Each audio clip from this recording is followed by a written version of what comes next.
I think my husband fathered his best friend's children, and now one of them is attracted to my daughter. Reddit won't let me post a link, so you'll have to look for the original post. First off, I did not expect my post to get as much traction. I was half worried that someone in my family or social circle might find it, especially when someone alerted me the post has been shared on Facebook. But as far as I can tell, no one in my family has seen it. I want to thank all of the kind commenters. Now, on to the rest of the story. I previously said that I was going to do a secret DNA test, that I had decided on the course of action. In the end, I couldn't go through with it, and now I'm regretting that because the window to do so has essentially closed. I just felt like it would be out of line for me to do that to another person's child behind their back. Ethically, it was dicey. Now I wish I had done it anyway, and just not told anyone, because I really badly need to know, and I still don't know for sure. So what I ended up doing was confronting Luke and Amy. Many comments suggested this as well. I finally told both of them I needed to have a serious talk. It felt counterproductive to approach just one of them, because I figured they would both tell the other about what happened in their own words before I could prepare my own. I made it clear how much I loved them both, but a combination of clues led me to notice the similarities between Luke and Amy's children, and I didn't even list them in the original post.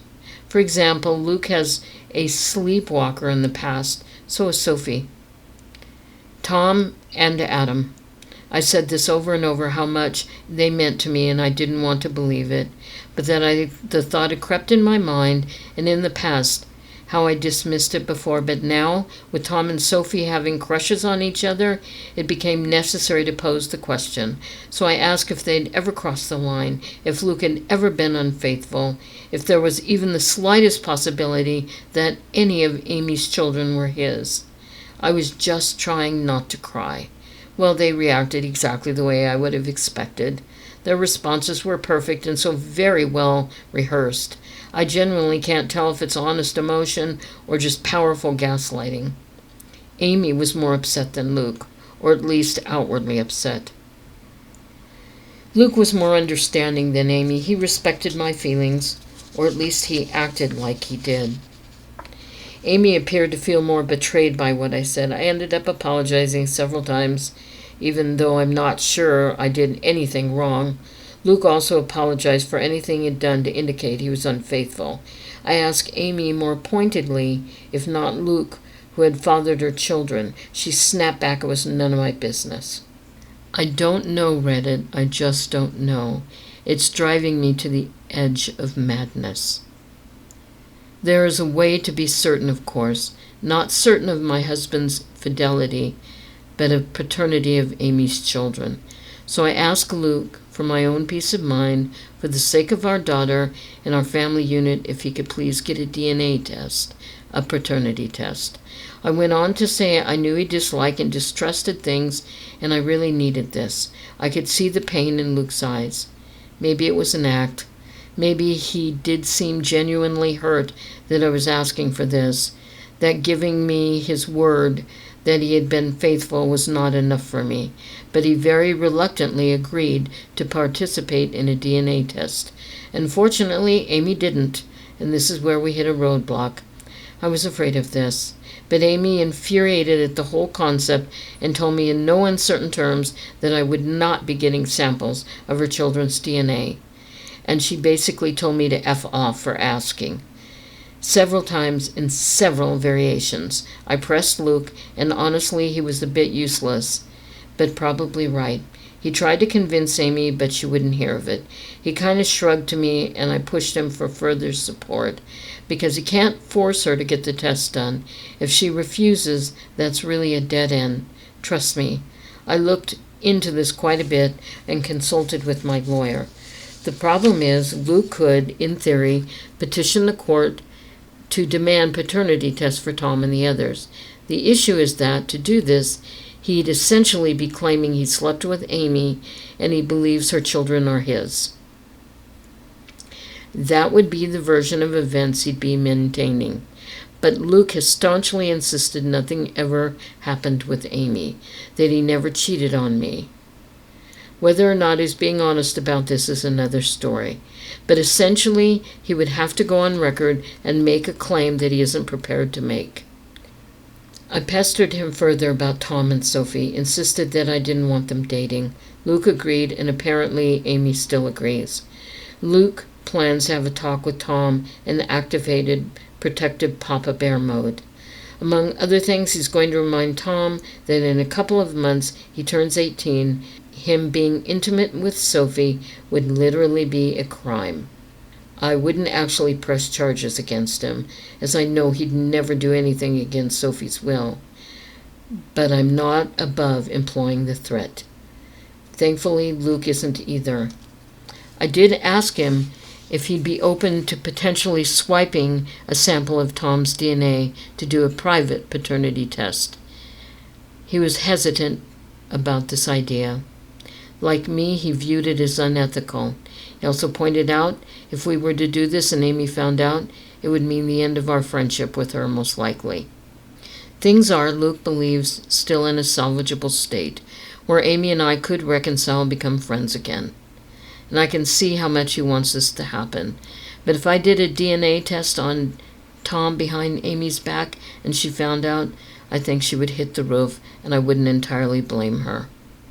And I've been talking to my in-laws. I'll refer to them as Jim and Kat. I know Reddit is famous for stories about mothers-in-law from hell, but in my life that couldn't be further from the truth. I feel safe with them. So it turns out Kat has had similar misgivings to mine, and generally suspected over the years that Luke and Amy were closer than they cared to admit, and they had crossed the line in the past. Jim, on the other hand, simply refuses to even consider the idea. He's always insisted that Kat is seeing things that aren't there. He maintains that Luke and Amy are like siblings and would never do such a thing. Kat thinks his stance is a bit naive.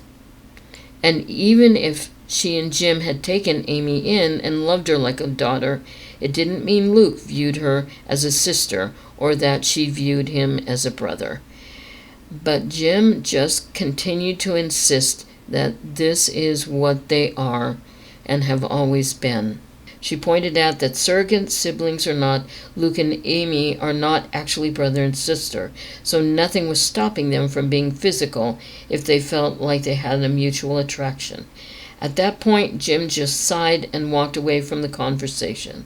So yes, Kat has privately wondered if Amy's children weren't fathered by Luke, which is part of why she's always treated them like her grandchildren. As for the kids, they're doing all right. I don't know what Amy has told her children, but I think the general consensus is the official version of events is Amy and I had a fight, and we need a break from each other. That's what Luke and I told our children when pressed for more information. Luke did defend me and shut down questions by saying it wasn't their business. I don't know if Amy kept to that version of events, but my children and her children have each other's phone numbers and social media, so they presumably have been in contact over the last 2 days.